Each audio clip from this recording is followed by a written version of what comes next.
Hi everyone and welcome. So let me introduce myself because what I decided to do is that I wanted to do like a sort of a revamped version of trying to like introduce myself. I kind of missed having to do this because it gives me the opportunity to explain to my new viewers just what is going on and do I have any semblance of control whatsoever. So what could possibly go wrong? So, first of all, my name is Jimmy Frank. I have been doing YouTube now for 6 years, since 2018. We're coming up actually to 6 whole years of basically doing this, the actual anniversary date itself. I've been working full time since July of 2020, since the beginnings of the pandemic, more or less.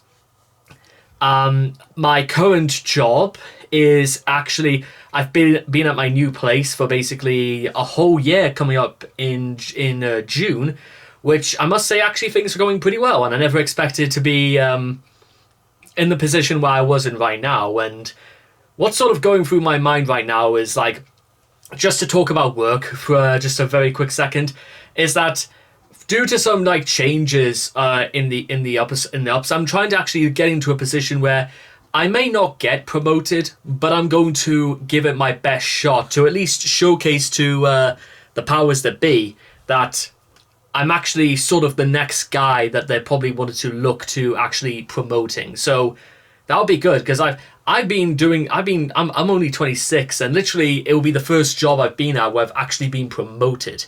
Now that's actually quite a prospect right there. So I'll be looking forward to doing that. But a little bit more news, actually, a little bit to why I started doing YouTube in the first place. Well, the story began with the fact that university life was like not going well at all, and despite quite a lot of people telling me not to do YouTube whatsoever, well, here we are, 6 years later. I did earn my university degree, but ever since I started making money from YouTube all the way back in February of this year, we surpassed over 10 grand in ad revenue and all that other stuff. It's the only really first time I've tried to like talk about that sort of thing, because I think the whole idea of just trying to like bring money into it is quite a vulgar and asinine exercise through and through. But I've come to terms with it a little bit, because it's nothing to be ashamed of or anything like that. And well, if some point in the future where I had to sort of talk a lot about my success and stuff like that, well, why not say it right now? Because I'd say that's what 10,000 in 3 months. That's not bad, let me tell you. The day will come, I feel as if, like, where literally I will go to work and I'll make more money in one day through YouTube than maybe I will at my day job. That's quite a tall order, but hey, listen, at the way we're going right now, all I can do is try, and I haven't gone this far down the line and haven't been this sure in my mind to suggest that I was just going to give up on this after 6 years. That's not really what I'm about, that sort of thing. But since we're on the subject of, I talked a little bit about maybe promotions and stuff like that, I sort of wanted to discuss a little bit about what my ambitions are. Because let's say I've been doing for the 6 years that have gone by, but where do I happen to see myself in 10 years' time? Like when I've been doing this gig for 16 years. What do I hope to achieve? Where do I hope to be? Well, to be honest, and it's kind of interesting that there's like certain conversations that come up about, retiring and stuff like that. Trust me when I say I have no real intention to retire, because I've got like way too many ideas up here and too many books I've had to document with ideas I couldn't keep up here for love nor money. And well, among many other things, produce my own films, write my own books, develop an entire video game, which... And I don't think this isn't something that is just like a tick off a list or something like that. It's something I've actually put a lot of thought and effort into its mechanics, and because it's a very strategy based skill game. So it's not like you're been there, done that, first-person shooter sort of deal. Mine's a little bit different than that. Not too well. I'll have to I've talked about it before, but like I will probably want to talk about it again when the time comes. And well, it sort of goes on and on and on from there to become basically running like a media empire. That's sort of the dream, is to run an in-house of all the things that I do, and to be very just do the best I can to the best of my ability. That's the end goal as far as I'm concerned. And hey, if I reach to at least 75 and everything is complete and everything's put in place, I'll say that's not a bad gig if you ask me. But 49 years is by the time I've got to do that, so we'll wait and see, because to say it's going to demand a lot of work is, well, is an understatement to say the least. So what else is there perhaps I want to share? Well, as sort of a bit like a congratulations and a welcome back to what we're doing right now, is that in July I'm going to be doing sort of, again, my second attempt at trying to get RageCon 3 up and running. And the idea behind RageCon 3 is literally just sort of like a mini sort of, I want to say sort of like a festival or concert, but basically it's where I do videos on all of my channels, and there will always be something for someone to watch and to just take a look around and see what you like and just see what you think about it. That's kind of really all there is to it. And RageCon 3 is hopefully going to be bigger and better than ever before. But the problem is that calculating every single thing I've got to do across all of my channels, because trust me, there's more than just one channel that I run, is that it's something close to roughly about like 1,000 videos across all of my channels. Some of my channels is going to be as many as like 3 videos in one day. Some it's going to be 2. Some it's going to be 1 a day. And some I will post like shorts like nearly 3, 5, maybe even 15 times a day. So as you could probably imagine, there's quite a lot to this. And to anyone else, this would seem like a very daunting and an almost overwhelming exercise in futility. However, I am not most people. I am absolutely, completely insane. Well, that's the... I thought there would be a time where that would be, like, demeaning, but to be honest, no. I think, like, the idea of it alone is, like... I'm actually kind of, like, just... I've kind of, like, tried to move out of the idea of thinking that actually trying to be, like, crazy for thinking these broad and big ideas is a worry. I mean, there have been many occasions when I've been, like, at work and...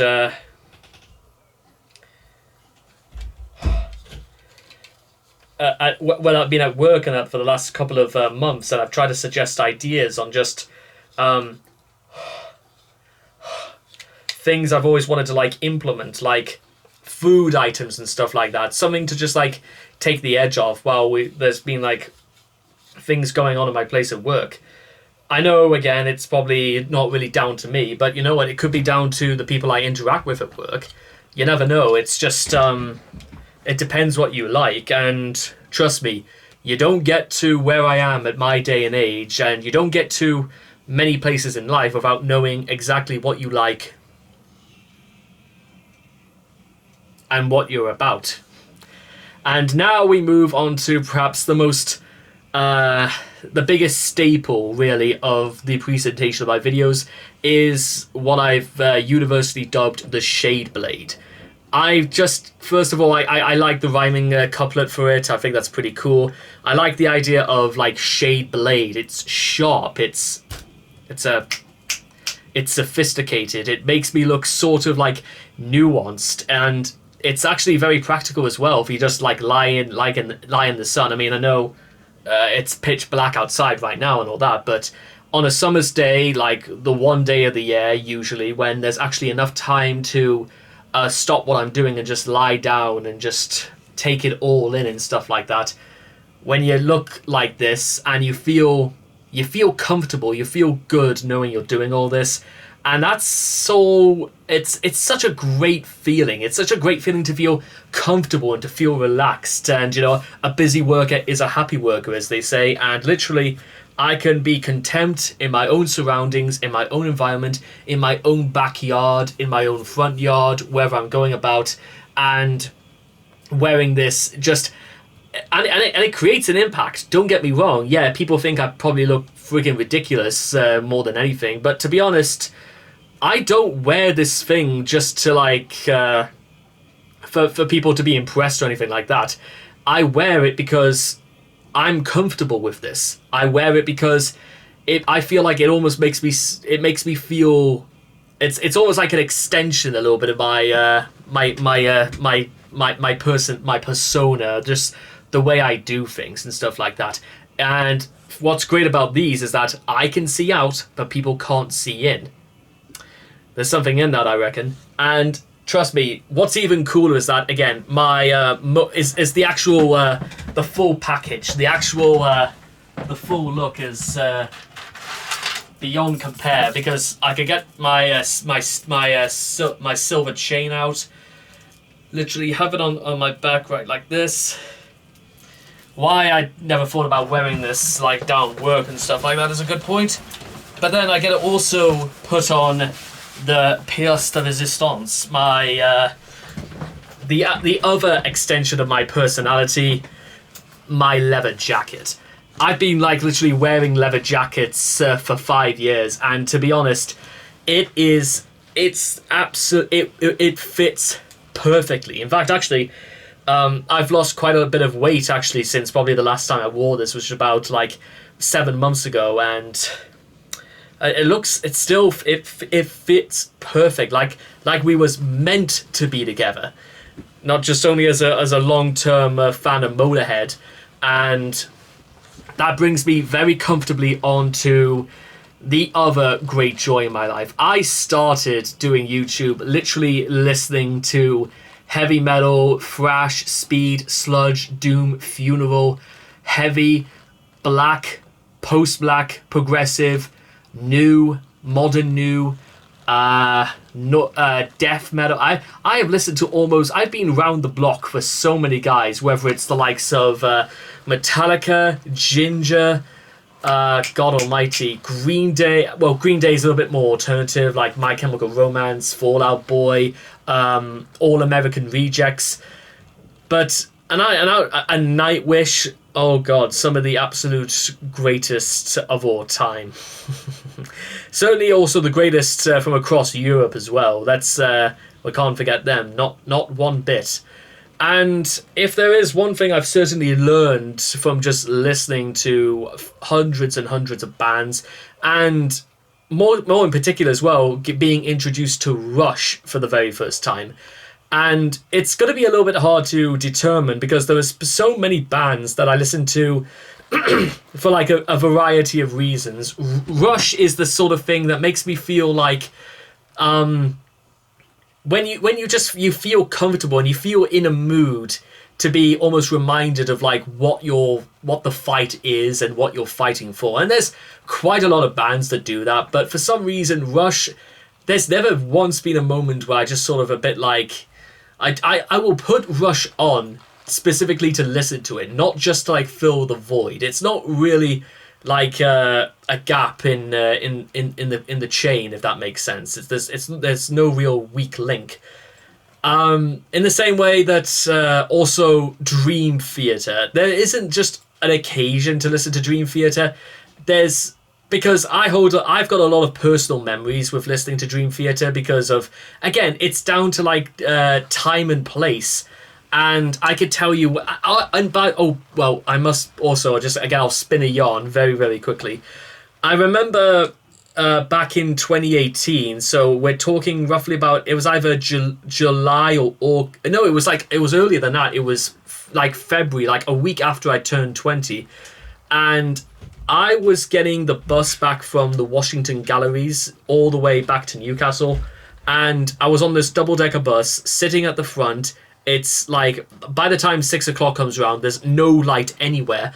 So I'm like sitting on this bus, and then I listened to one song called Erotomania by Dream Theater, and then it gets to the part where you're coming past like the hospital in Gateshead. I can't quite remember for my life what it was called, and literally you're coming to the top of this hill, and you saw like the entirety of like the northeast completely gilded in lights. You could see from almost where the Tyne River ends when it goes into the sea, and it gets to the point in the song where it goes dun dun dun dun dun dun dun dun dun dun dun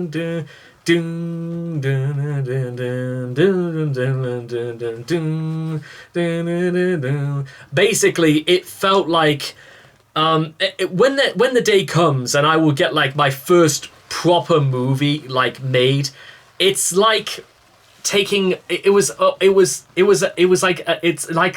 like an out of body experience. Is listening to Dream Theater anyway is like an out of body experience, but I can't convey to you like the timing, the sight, the lights, the just it felt, I almost expected like Peter Pan was going to like join me on the bus and we would be like flying all the way across the northeast. It is absolute dynamite material. Or if you want something a little bit... I'm just trying to convey the idea of just the influence that music can have, and it certainly has had my influence, not just on like things I want to write and things I want to do, but also just how it's kept me in peace of mind. I know that might look a little bit strange, given my garb and all that, but what can I say? It's golden.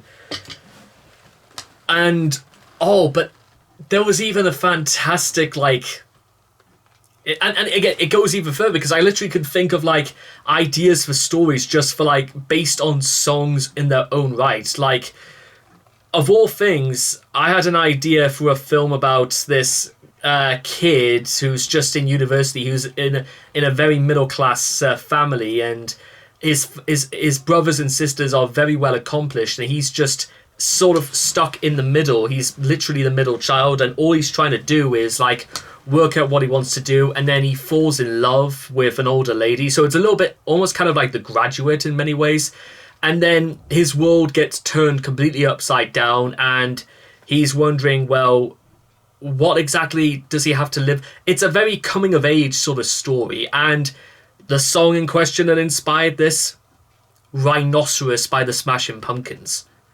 I wish I was joking, but no, I'm not. That's the base for this entire story.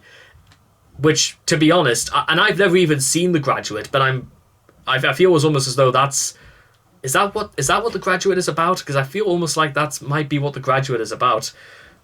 I don't know, but I might find out. Someone will probably tell me. Then, of course, there's all the movies that I've just checked out over the last 6 years, including what might be some of my favorite movies of all time I've literally watched over the last couple of years, like And Justice for All. And it was also what inspired the song by Metallica by the same name. Honestly, probably in terms of Metallica's best songs ever, And Justice for All ranks at least top 5. Somewhere between Orion, One, and possibly Fade to Black. And let me tell you something right now. I've long since, for a very long time, tried to do an entire like Metallica worst to best, and it is proving to be the single most difficult video I think I've possibly could have imagined, because some of them are like very, very good, but some of them are incredibly average. Like, anyone who's ever listened to Load and Reload and Saint Anger's, like, that's pretty easy. A lot of them are like somewhere near the bottom. I think either Shoot Me Again or Murder One on Hardwired to Self-Destruct. I think either one of those is either going to be either at the bottom or probably near the bottom. Something like Frantic probably doesn't, because I respect it probably more than I like it. And again, without wanting to like sound like a broken record, a lot of the first four albums are going to be in at least the top 40, with maybe the exceptions of something like Escape, Mechanic. No, Mechanics is not. I think it's there's one throwaway song on Kill 'Em All which probably ranks, and probably one of the weaker ones. But and again, I've been around the block with listening to Metallica from the very best to not the very worst that metal has ever had to offer, but probably at a time where you're thinking to yourself, it probably would have just been better if Saint Anger was probably it probably does a good idea at it, trying to like elaborate a lot of the struggles. And I haven't even seen the documentary that Some Kind of Monster is. Was it some kind? Yeah, it's Some Kind of Monster. By the way, Some Kind of Monster isn't exactly a material either. I'm not. Again, there's a lot of things I don't like about Saint Anger, apart from the fact that the music is just very, very like average. There's no solos. They're far too long, and the fact that it just sounds like everybody's hurting, and like nobody thought that maybe just taking a step away would probably be the right decision. It's basically the Twisted Metal 4 of metal albums, if you ask me. Meanwhile, there's I'm deliberately not including things like Lulu or Garage Incorporated, because Garage Incorporated is literally just covers of other bands that Metallica's done, from Black Sabbath to the Misfits to a lot of Irish metal groups. And well, to be honest, that's kind of, I know it's an interesting idea, don't get me wrong, but I'm literally specifically after anything Metallica has done, which is also why I'm also discontinuing doing Lulu, because Lulu is, well, I don't think it's not the story for Lulu isn't exactly bad, but the problem is that it's told completely, I think the way that they orchestrated, they told it almost completely out of order. And the fact that I can't quite remember who like the guy was that basically, it was his like last album, and his singing voice was like, I don't know what, oh god, how do I know what's the best way to describe it? It sounds as if like no, it wasn't Tom Petty. Who was it? Who was it? Let me do this properly. Who was it? Lou Reed. That's who I was talking about.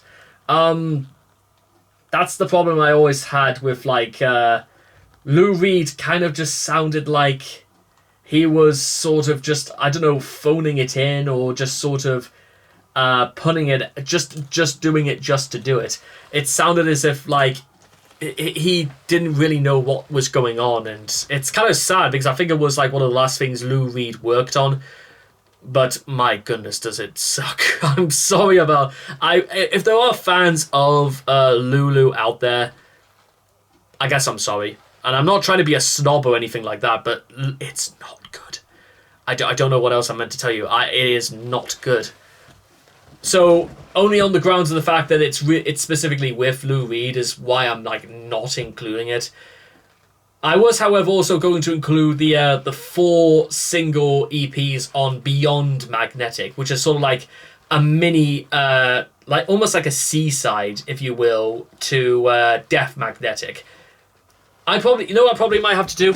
I'm probably going to have to like listen to every single Metallica song and do videos about them, literally from beginning to end, just so that everything is like fresh in my mind, and I know exactly where I'm going to rank them and place them. That's sort of what I'm probably going to have to do, which is good because, hey, I already listened quite recently. I did Kill 'Em All and Ride the Lightning. And by the way, Ride the Lightning, when I first listened to it, I was just sort of like, some parts I thought were fantastic. Other parts I thought were just kind of, okay, now I'm prepared to say that I think every single song, with the exception of like Escape, because Escape is just sort of, even they admitted themselves, it was just something that they just kind of had to do just to put on the radio.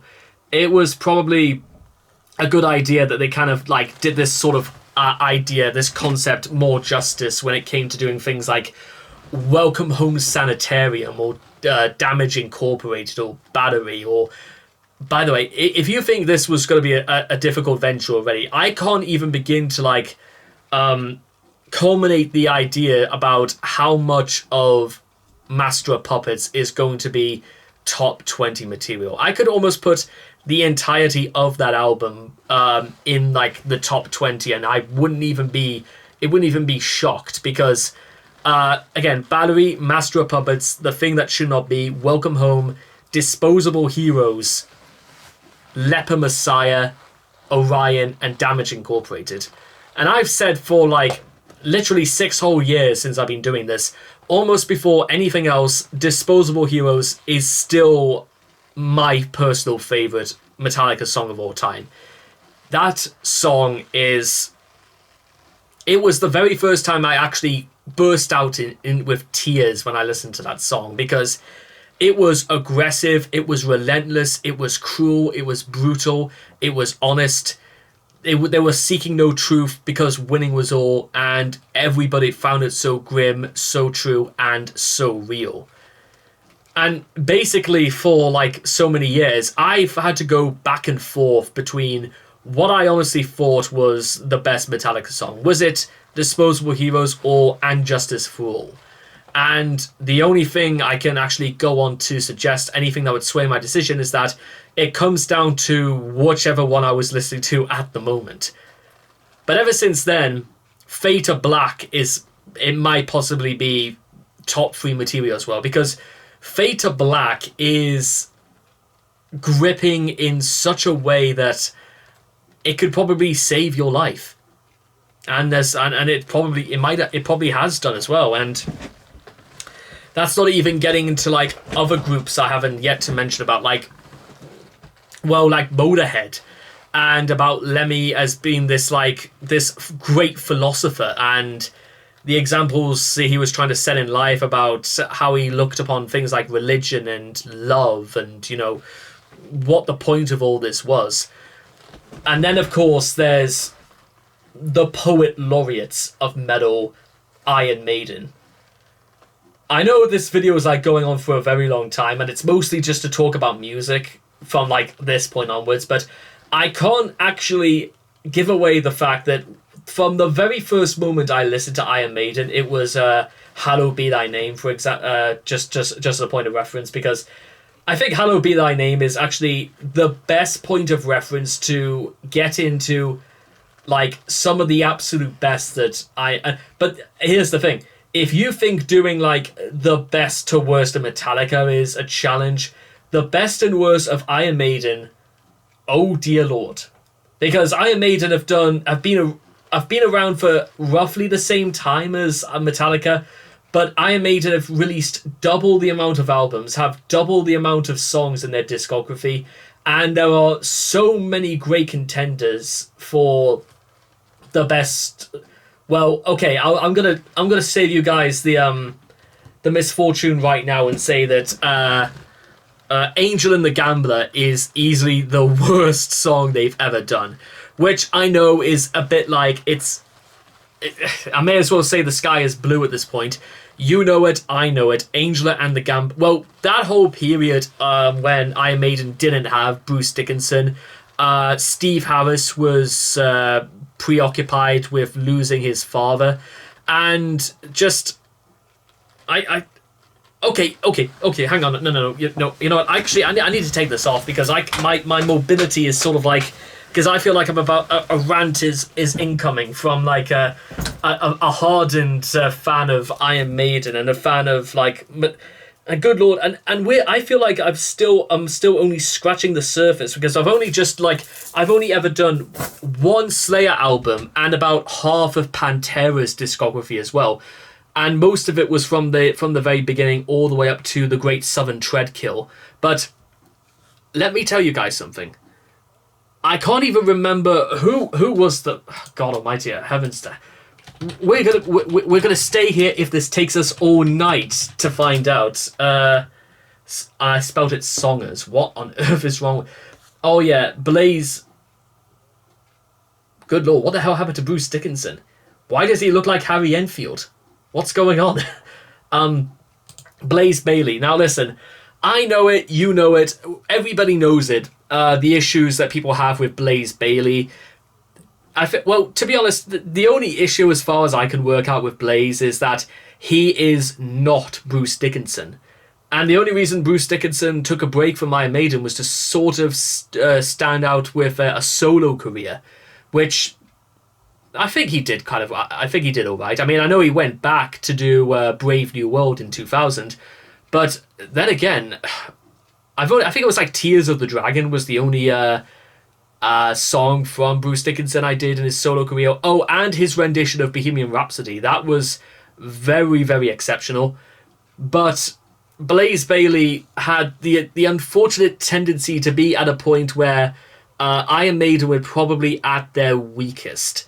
And bear in mind, a lot of their early stuff, from their self-titled to Killers, I thought there are some things obviously that just I don't think hold up quite as well, but well, again, I'll just come out and say it again. Everybody who knows will immediately say that Phantom of the Opera was Iron Maiden's they're truly their first big hit, and probably almost the standout of Paul Di'Anno's short-timed career with Iron Maiden. But I will also say, well, getting back to what I'll say about Blaze Bayley for a second, I apologise, but I've only ever listened to Future 11, and Future 11 is, well, it's sort of like a little bit of a collection of Iron Maiden's probably their worst material. I know, again, unfortunate it is to say, but it's not good. It's just not good. I've never listened to. I think I've only listened to. What's the first song that's played on X Factor? Was it? It's. Is it Our Father Who Art in Heaven, or it might be. It's strange. You know probably what I'm talking about, because okay, the way that Iron Maiden have traditionally they've done their albums, they open with something very fast, very aggressive, quite short, but you are led into it. Now there are exceptions, of course. This is how much of a big fan of Iron Maiden I have, and this is just to give you an example of just how much I've had to listen to them over the last couple of years. Is that there are some exceptions, but some of them work really, really well, because some of them sound like they were sort of made to be a bit longer. Some Caught Somewhere in Time, for example. The first song, Caught Somewhere in Time, it's literally about Jack the Ripper stealing a time machine, and, well, it could be just about whatever you like. And Caught Somewhere in Time is, well, the album Somewhere in Time itself has some of my personal favourites. You know, Caught Somewhere in Time, Wasted Years, Sea of Madness, Deja Vu, The Loneliness of the Long Distance Runner, and Alexander the Great, which is why I almost refer to Iron Maiden as the poet laureates of metal, because these guys go back and forth throughout history, throughout some of the great literary works of our time, and they will write songs about them. And I don't want to again, slow you guys or give you guys an extended history lecture as well, but isn't it very interesting that in the same year that Ride the Lightning was released, Iron Maiden... Hang on a minute, let's just... I want to do something...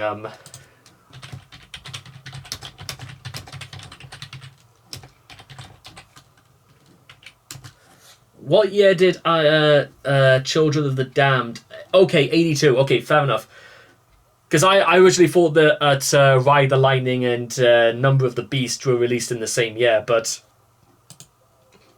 I find it very interesting as well that Hallowed Be Thy Name, which is all about a man on death row, 2 years later it would be followed by Metallica also doing a song about a man on death row. I know, again, to say they borrowed ideas or there was just the way they did it, but bear in mind, it's getting back to Metallica just for 1 second as well. You may be interested to know one of their biggest influences was a little known black metal band called Venom. You know why I mentioned Venom? Because those guys, like Conrad Kronos Land, you know where they came from? From Newcastle upon Tyne, from my neck of the woods. That's so. Anytime you've ever had to listen to me talk about Venom on this channel, you know immediately I'm going to be gushing over them. And it's sort of a bit like a very gentle introduction to black metal as far as I can remember, to be honest, outside of things like Omnius Biragir and Rings of Saturn. And possibly, but no, Frowning's more Funeral Doom, that sort of thing. Yeah, what a week I'm having right now, where basically I get to talk about music for what feels like the first time in this year to actually sit down and talk about music. And speaking of Venom, there's also like other groups as well I could easily just mention, like Raven, Satan, Atomcraft 84, including Creek. I know fine well, okay, you want to know something very interesting about Creek, and I have been putting off talking about these guys for such a long time. I mean, first of all, they come from Durham, so say from that what you will.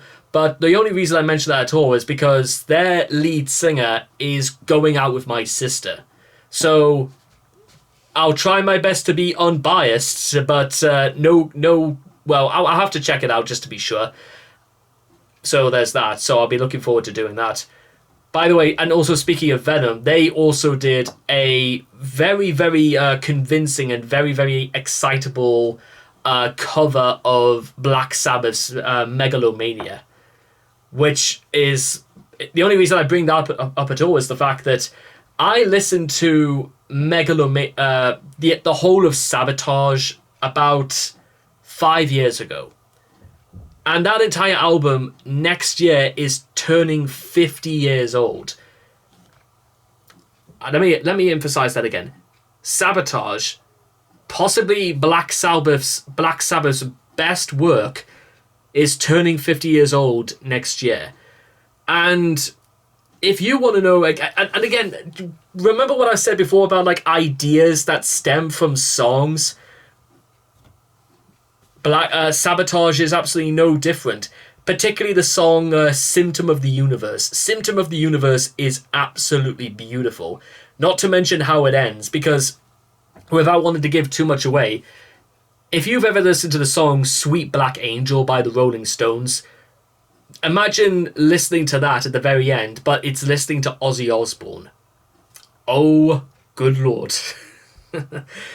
Actually, again, and speaking of the Rolling Stones, I had the absolute satisfaction that 2 years ago, when Exile on Main Street, easily top 10 best albums ever made, and I will not hear anybody say otherwise, and I listened to all 18 songs, and Exile on Main Street was an album I literally grew up on when I first heard it when I was only 13 years old. So we're talking all the way back in 2011. And that album has stayed with me all this time. And that's also one of those... It's one of those things where I feel in such a good mood, I will just put that album on from the moment it begins to the moment where I have to stop it. It's somewhere near Ventilator Blues or Turd on the Run, but I will not regret a single second of it, because once again, and I've got to really put this into perspective, ladies and gentlemen, if you've never listened to Exile on Main Street, I'd give it a shot. I did. I celebrated its 50-year anniversary for that reason. For the other same reason why just this year previous, when Dark Side of the Moon turned 50 years old, I listened to that as well. And my God. It's also a thing I've tried to do on one of my other channels as well, is that I celebrated listening to quite a lot of songs that were turning huge milestones. Like, for example, on Raging Reality Classic, I just recently covered Saxon's Crusader, which turned 40 years old this year. And among other things that turned 40 years old, Power Slave by Iron Maiden. And Power Slave, ladies and gentlemen, the actual song itself might be my favourite Iron Maiden song ever made.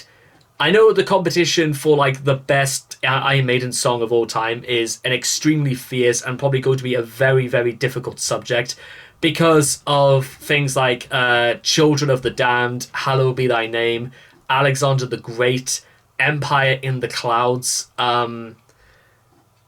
Brave New World, Blood Brothers, and Afraid to Shoot Strangers, because the caliber, as well as just the list of everything else I haven't listened to by Iron Maiden so far, the list is so excessive that I'm going to be like talking. I could spend nearly 4 whole hours doing a video like that.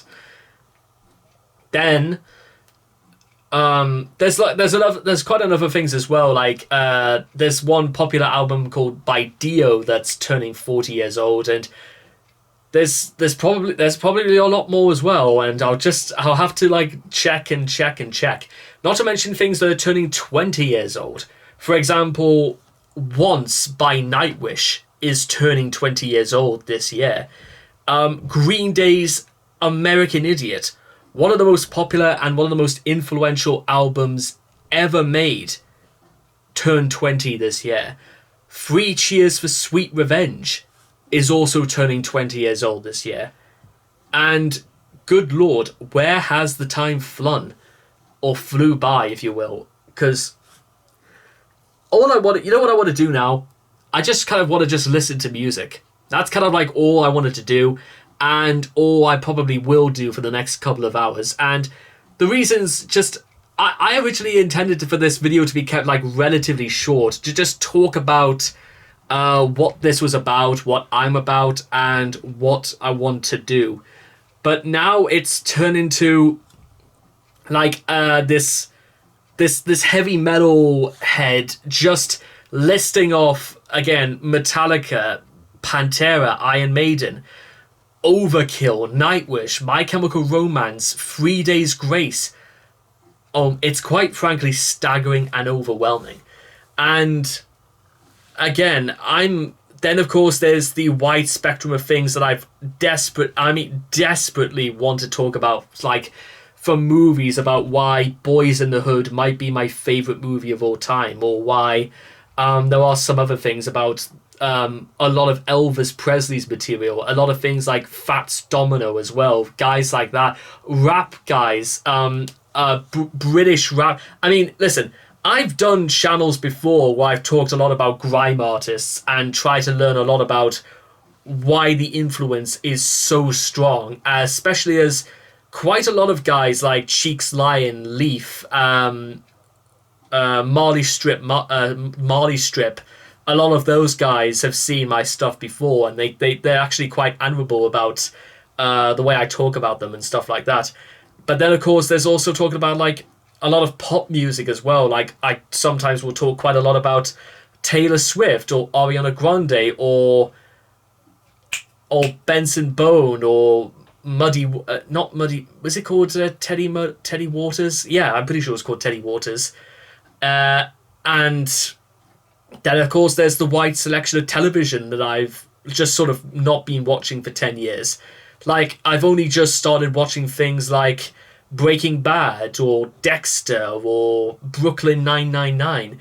And I finally just got to watch the very ending of The Big Bang Theory. And the fact that tonight, as we speak, is the final episode of Young Sheldon.